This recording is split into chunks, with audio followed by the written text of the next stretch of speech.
असलामुअलैकुम and welcome to our family. Hope you all are fine and doing well. So अपनी last कुछ video से हम discuss कर रहे थे about protein formation which is divided into two major steps, that is transcription and translation, and the whole process is known as central dogma. So अब होता क्या है इस प्रोसेस में? First, DNA helps in the formation of messenger RNA, and finally, messenger RNA assists the formation of proteins via process known as translation. But prior to translation, there is another additional process known as post-transcriptional modification. अब अगर हम इस messenger RNA को देखें, so it is known as pre-messenger RNA. ये primary transcript है, which is usually non-functional. अब इसे functional form में convert करने के लिए there are few chemical modifications that occurs in the eukaryotes and some bacteria.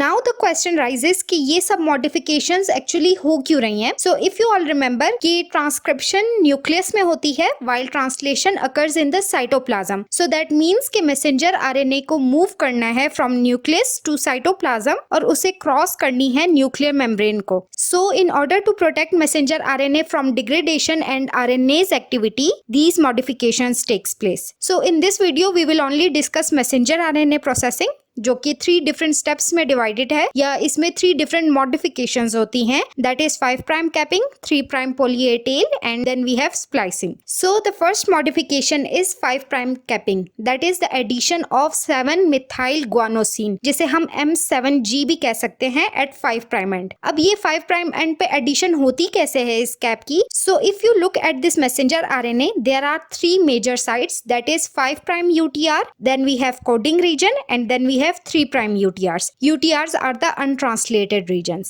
अब अगर आप 5 prime UTR के upstream पे देखें, so we have adenine और guanine group. So at upstream region of 5 prime UTR, we have 3 phosphate groups and we have a nucleotide sequence. Usually यहाँ पे guanine या adenine present होता है. So अब ये cap की addition होती कैसे है? अगर आप यहाँ पे देखें, so we have 5 prime phosphate groups. In phosphate groups के साथ यहाँ पे addition होती है 7 methyl guanosine की, दैट इज ग्वानिन ग्रुप है, जहाँ पे एडिशन हुई हुई है 7 मिथाइल ग्रुप की. अब ये एडिशन हो कैसे रही है कि अगर मैं यहाँ पे जूम इन करूँ, सो आप देखें यहाँ पे we have 3 phosphate groups at 5 prime end. यहाँ पे 5 prime to 5 prime triphosphate linkage बनती है, दैट इज ट्राइफॉस्फेट बॉन्ड बनता है. किस तरह से? This is the 5 prime end of messenger RNA. यहाँ पे 5 प्राइम एंड पे 7 मिथाइल ग्वानोसिन की एडिशन होती है. यहाँ पे देखें, अगर मैं यहाँ पे 1, 2, 3, 4 एंड 5, ये 5 प्राइम और यहाँ पे 5 प्राइम, यहाँ पे ट्राइफॉस्फेट बॉन्ड बनता है. उसके बाद यहाँ पर अगर आप देखें, so we have 6 and 7. 7th position पे यहाँ पे मिथाइल ग्रुप प्रेजेंट है, so that is why it is known as 7 methyl guanosine. अब ये जो एडिशन हो रही है ये हो कैसे रही है? सो अगर आप यहाँ पर देखें इसको, we have 3 phosphate group over here, then we have M7G और यहाँ पे न्यूक्लियोटाइड सीक्वेंस प्रेजेंट है मैसेंजर RNA का. अब यहाँ पे 3 डिफरेंट एंजाइम्स हैं जो कि असिस्ट कर रहे हैं 5 प्राइम कैपिंग को. So first one is phosphatase. अब ये फॉस्फेटेज जो है वो हेल्प करता है in the removal of phosphate group. यहाँ से एक फॉस्फेट ग्रुप जो है वो रिमूव हो जाएगा because of phosphatase. Second we have guanyl transferase. अब ये जो ग्वानाइल ट्रांसफरेज है ये ऐड करेगा ग्वानोसिन मोनोफॉस्फेट को रिवर्स लिंकेज में. रिवर्स लिंकेज मींस यहाँ पे 5 प्राइम टू 5 प्राइम पे यहाँ पे एडिशन होगी लाइक दिस, जो कि इस तरह से होगी. Third we have methyl transferase जो कि ऐड करेगा मिथाइल ग्रुप को, that is CH3 plus. Okay, अब ये प्रोसेस होता कैसे है? ये जितनी भी एडिशन हो रही है ग्वानोसिन मोनोफॉस्फेट की, मिथाइल ग्रुप की, ये रिमूवल हो रहा है फॉस्फेट ग्रुप का, वो किस तरह से हो रहा है? So first at 5 prime end we have phosphate group and a nucleotide sequence, and after that we have 3 phosphate groups. अब ये न्यूक्लियोटाइड सीक्वेंस कोई भी हो सकता है, यूजुअली एडेनिन और ग्वानोसिन प्रेजेंट होते हैं एज आई सेड अर्लियर. यहाँ से क्या होगा कि एक फॉस्फेट ग्रुप यहाँ से रिमूव हो जाएगा वाया फॉस्फेटेज. अब इसकी रिमूवल के बाद अगर हम इस फॉस्फेट की बात करें, ये जो 3 फॉस्फेट हैं ये हैं अल्फा, बीटा और गामा. अब यहाँ से गैमा फॉस्फेट रिमूव हो जाएगा and after that we have guanosine triphosphate. अब यहाँ पे ये जो guanosine ट्राइफॉस्फेट है, यहाँ से ये 2 फॉस्फेट रिमूव हो जाएंगे। Again we have alpha, beta and gamma. So यहाँ से जो बीटा एंड गामा है वो रिमूव हो जाएंगे और यहाँ पे बच जाएगा alpha. Now this is known as guanosine monophosphate, क्योंकि यहाँ पे एक फॉस्फेट प्रेजेंट है। जो 2 फॉस्फेट हैं that is beta and gamma, वो यहाँ से रिमूव हो गए। सो अब यहाँ पे क्या होगा, ये जो guanosine मोनोफॉस्फेट है, यहाँ पे इसका अल्फा फॉस्फेट प्रेजेंट होगा and then we have beta and alpha phosphate of messenger RNA. अब यहाँ पे एडिशन होती है मिथाइल ग्रुप की फ्रॉम एस एडिनोसाइल मिथियोनिन, जो कि हेल्प करता है in the addition of methyl group. यहाँ पे ये एडिशन हो जाएगी at 7th position. Now there are 3 different types of caps. So the first one is cap 0। तो अगर आप यहाँ पे देखें, यहाँ पे एडिशन हो रही है मिथाइल ग्रुप की एट 7th पोजीशन। अब अगर एडिशन हो रही है मिथाइल ग्रुप की at 7th position of guanine, so that is known as cap 0। But अगर यहाँ पे फर्दर एडिशन होती है, फर्दर मिथाइल ग्रुप्स ऐड होते हैं, दैट इज यहाँ पर अगर M7 यहाँ पे प्रेजेंट है, सेकंड यहाँ पे जो फर्स्ट न्यूक्लियोटाइड प्रेजेंट है, अगर इसके साथ दोबारा मिथाइल ग्रुप की एडिशन हो रही है, सो दैट इज कैप 1। इसी तरह से अगर जो न्यूक्लियोटाइड 2 है, दैट इज फर्स्ट जो है वो एडिशन होगी एट M7 पोजीशन पे, सेकंड न्यूक्लियोटाइड 1 के साथ मिथाइल ग्रुप की एडिशन हो रही है, और थर्ड यहाँ पे जो सेकंड न्यूक्लियोटाइड है उसके साथ अगर मिथाइल ग्रुप की एडिशन हो रही है, so that is cap 2 and so on. जितने न्यूक्लियोटाइड्स के साथ मिथाइल की एडिशन होगी उसी हिसाब से हम इसे नेम देंगे। अगर मैं ब्रीफली इस 5 प्राइम कैप के फंक्शंस बताऊं, so it protects messenger RNA from degradation, और जो ट्रांसलेशनल एफिशिएंसी को इंक्रीज करती है, न्यूक्लियस टू साइटोप्लाज्म ट्रांसपोर्टेशन को इजी करती है, प्लस स्प्लाइसिंग में ये जो 5 प्राइम कैप है इसका बहुत मेजर रोल होता है। Second we have 3 prime processing, that is the addition of poly A tail. अब यहाँ पे क्या होता है कि अगर हम प्री मैसेंजर आरएनए को देखें, so over here we have a hexamer sequence that is AAU AA and there is another A, so that is AAU AA। अब ये जो हेक्सामर सीक्वेंस है ये एक्ट करता है एज अ सिग्नल। अब जब ये सीक्वेंस आएगा, सो ये हेल्प करेगा इन the cleavage of messenger RNA approximately 20 nucleotides downstream. अब जब ये क्लीवेज हो जाएगी, सो यहाँ पे अप्रोक्सीमेटली 200 एडिनोसिन मोनोफॉस्फेट ग्रुप्स यहाँ पे आके बाइंड हो जाएंगे, that is poly A tail. अब ये क्लीवेज हो कैसे रही है, सो यहाँ पे एक प्रोटीन कॉम्प्लेक्स प्रेजेंट होता है जिसमें स्पेसिफिसिटी फैक्टर्स प्रेजेंट होते हैं, प्लस एंडोन्यूक्लियसेस प्रेजेंट होते हैं जो कि क्लीव करते हैं आरएनए को। सो अगर आप इस मैसेंजर आरएनए को देखें, we have a hexamer sequence and at cleavage site we have adenine group. So between these 2 sequences we have approximately 10 to 30 nucleotides, और जो सेकंड रीजन है that is GU rich region और uracil rich region, यहाँ पे approximately 30 nucleotides होते हैं। अब यहाँ पे क्या होगा, there are few specificity factors like cleavage stimulation factor that is CSTF, then we have cleavage and polyadenylation specificity factors that is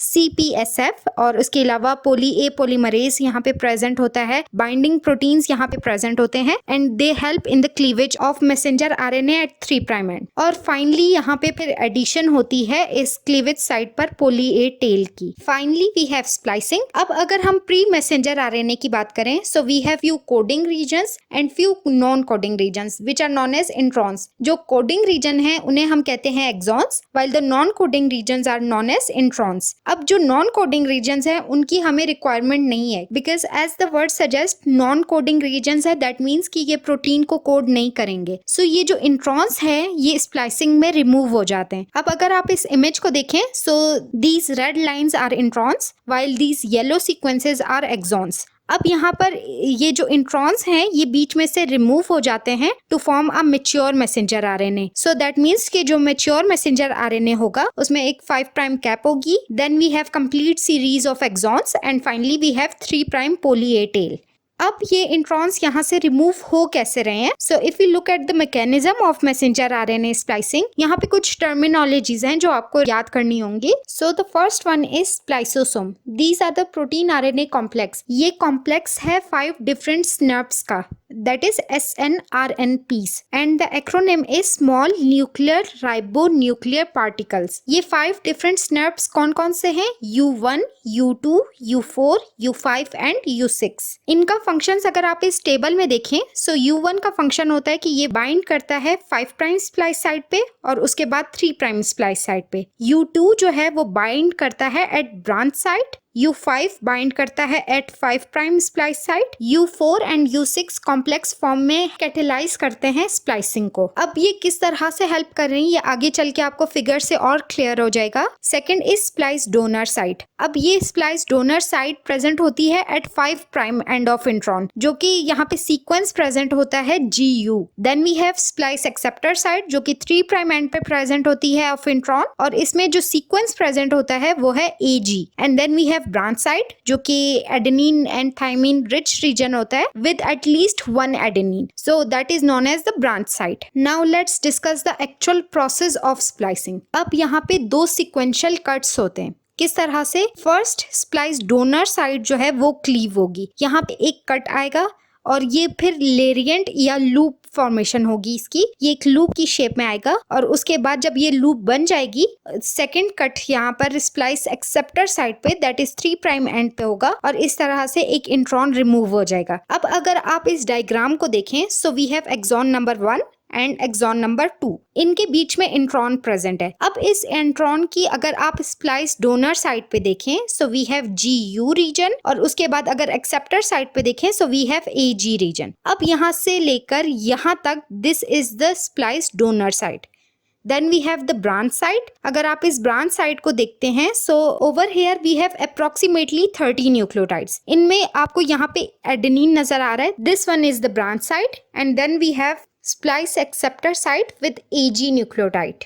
splicing के प्रोसेस को हम डायग्राम के थ्रू समझ लेते हैं तो वो आप लोगों के लिए काफी इजी हो जाएगा समझना। अगर आप इस डायग्राम में देखें so we have exon number 1 and exon number 2 at 3 prime end. यहाँ पे स्प्लाइस जंक्शंस प्रेजेंट हैं at GU region and AG region. Over here we have branch point that is adenine. Now what happens is यहाँ पे U1 स्नर्प जो है वो आके bind हो जाएगा एट स्प्लाइस डोनर साइट।